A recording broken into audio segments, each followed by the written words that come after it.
যাদের ডায়াবেটিস আছে সেক্ষেত্রে ভাত, রুটি, ফল, দুধ, ডাল আর যেগুলো সুগার তৈরি করে এগুলো আপনারা একদমই খাবেন না।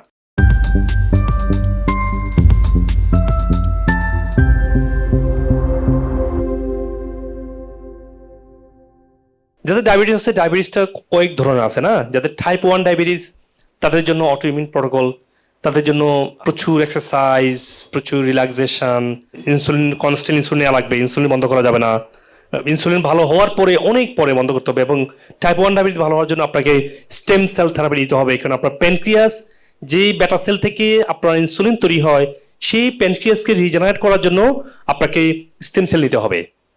আর টাইপ 2 যেটা কমন ডায়াবেটিস, যেটা আপনার 95% ডায়াবেটিস, 90% ডায়াবেটিস টাইপ 2, এই জেনারেল যে ডায়াবেটিস টাইপ 2 এটার জন্য হচ্ছে আপনাকে আপনার খাবারটা কোনো রং খাবার খাবেন না যেটা আপনার শরীরে টক্সিসিটি তৈরি করবে।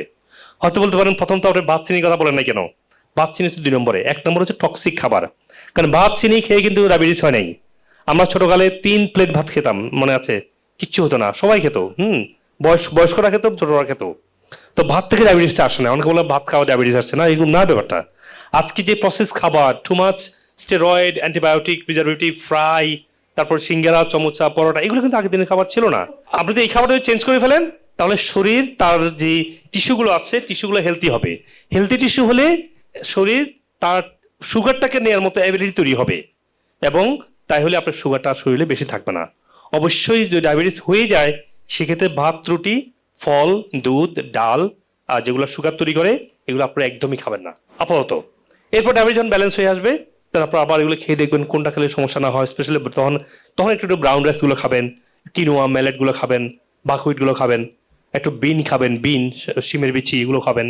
আর এই সুস্থ হওয়ার যে সময়টার মধ্যে আপনার খাবার হবে কিরকম, আপনার প্রচুর সালাদ, যেখানে আবার ভুট্টা এবং আলু এবং ডাল থাকবে না, থাকবে কি ডিম থাকতে পারে সালাদের মধ্যে, বাদাম দিতে পারেন, প্রচুর গ্রিন ভেজিটেবল সালাদ যেগুলো পাওয়া যায়, ব্রকলি, কলিফ্লাওয়ার, ফুলকপি, এগুলো কাঁচা খাওয়া যায়। তারপরে এখন দেখি বাজারে দেখছি, আমি দেখে আসছি একটু আগে মধ্যে লেটুস পাতা পাওয়া যাচ্ছে। তারপরে অনেকেই বলবে যে টক ফল খেতে, বলে টক ফল খাবেন না, ফলই। টকের মধ্যে একটু ভিটামিন সি এক্সট্রা আছে, কিছু অ্যান্টিঅক্সিডেন্ট আছে, কিন্তু টক মানে সুগার কম না। আপনি এটা ভুল বুঝবেন, এটা ভুল করবেন না। কোনো ফলই খাবেন না এই সময়। আপনারা আপাতত খাইয়েন না, আপাতত কোনো ফল এখন খাবেন না। ফলটা একটু পরে খান, সুগার একটু ব্যালেন্স হোক। প্রত্যেকটা ফলের মধ্যে কি ন্যাচারাল সুক্রোজ আছে যেটা সুগারি। তো আপাতত না খেয়ে দেখেন, আপনি ইমপ্রুভ হওয়ার পরে ফলটা খান। ফল না খেলে আপনার পুষ্টি কোনো কোথাও কমে যাবে না। ফলটা হচ্ছে ভাইটামিন, আর শাকসবজি হচ্ছে মেইন নিউট্রিয়েন্টের আধার। তো শাকসবজির যে মেন, ওটা না খেলে আপনি বাঁচতে পারবেন না, ওটা খেলে আপনার শরীর ঠিক হিলিং হবে না। কিন্তু ফল না খেলে আপনার হিলিং হবে। যখন সুগারটা কমে আসবে তখন একটু ফল খাবেন, একটু একটু করে ফল খাওয়া শুরু করবেন, সব ধরনের সাইট্রাস, টক ফলগুলো খাওয়া শুরু করবেন। এরপরে আপনি খাবার ফাস্টিং, যদি সকালে যদি করতে কষ্ট হয় তখন আবার ফাস্টিংটা কমিয়ে একটু ডিম খেতে পারেন, একটু চালের রুটিও খেয়ে দেখতে পারেন, ইসি তখন আস্তে আস্তে অ্যাডজাস্ট করবেন। কিন্তু ডায়াবেটিস ক্ষেত্রে অ্যাক্সেস হলো মাস্ট। এর পাশাপাশি আপনি ডাক্তারের সাথে, আমাদের ডাক্তার যারা আছেন পরামর্শ করবেন যে কিভাবে আপনি ইনসুলিন কমাই ফেলতে পারেন, আপনি মেটফর্মিন আস্তে আস্তে কমাই ফেলতে পারেন। এরপর একসময় ইনসুলিন, মেটফর্মিন ছাড়া আমাদের যে ন্যাচারাল যে মেডিসিন গুলো আছে এগুলো দিয়ে আপনি আস্তে আস্তে ভালো দিকে চলে আসতে পারেন। আপনি যদি আমার ভিডিওগুলো লাইক করে থাকেন সবার সাথে শেয়ার করবেন, এবং কমেন্ট সেকশনে আপনার প্রশ্ন এবং শারীরিক সমস্যাগুলো লিখবেন। আমি যত দ্রুত সম্ভব উত্তর দেওয়ার চেষ্টা করবো ইনশাআল্লাহ। আর যদি আপনার ডক্টর কনসালটেশন প্রয়োজন হয় আমাদের নিউ ইয়র্ক, লন্ডন, বাংলাদেশ সহ যে কোনো ব্রাঞ্চে আসতে পারেন। আপনি আপনার শারীরিক সমস্যার রুট কজ থেকে সুস্থ হওয়ার জন্য আমাদের ন্যাচারাল মেডিসিন এবং রিজেনারেটিভ ওজন এবং আকুপাংশার সহ অন্য থেরাপিগুলো নেবেন। আর আপনি পৃথিবীর যে কোনো প্রান্ত থেকেই ভার্চুয়ালি অনলাইনের মাধ্যমে ডাক্তারের সাথে শিডিউল করে ডাক্তার দেখাতে পারবেন। আপনি যদি আমেরিকান অথেন্টিক ন্যাচারাল মেডিসিনগুলো কিনতে চান,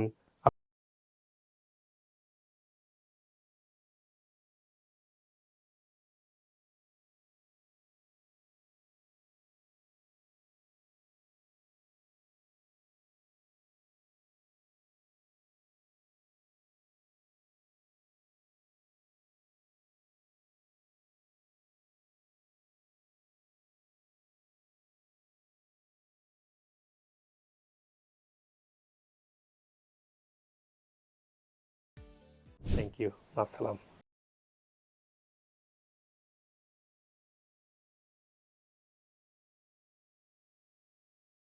সবাই কিন্তু মনে করেন স্যার যে ডায়াবেটিকের ওষুধ সারা জীবনের জন্য খেতে হয়, কিন্তু স্যার আপনার ভিডিও দেখে আমি চ্যালেঞ্জ দিতে পারি স্যার, যে কেউ সুগারের ওষুধ থেকে, ইনসুলিন থেকে বেরিয়ে আসতে পারবে। মানে 22 বছর 22 বছর ডায়াবেটিস, এবং তারপরে আমি সকাল বিকাল 1000 2000 মেটফর্মিন নিতাম। ব্যথায় যেখানে হাঁটতে পারতেন না, এখন সেখানে আমি দৌড়াই। আমার বডিতে লট অফ প্রবলেম ছিল। আমি অনেক ধরনের মেডিসিন খেতাম, এখন কোনো ধরনের মেডিসিন খাই না, ডায়াবেটিস নাই। তো আমি খুব এক্সাইটেড যে এইসব ডিজিজ আমার বডিতে নাই। ও মাই গড, আমি যে কি এনার্জেটিক, আমি 2 বেলা খাই, সবাই অবাক হয়ে যায় অফিসে।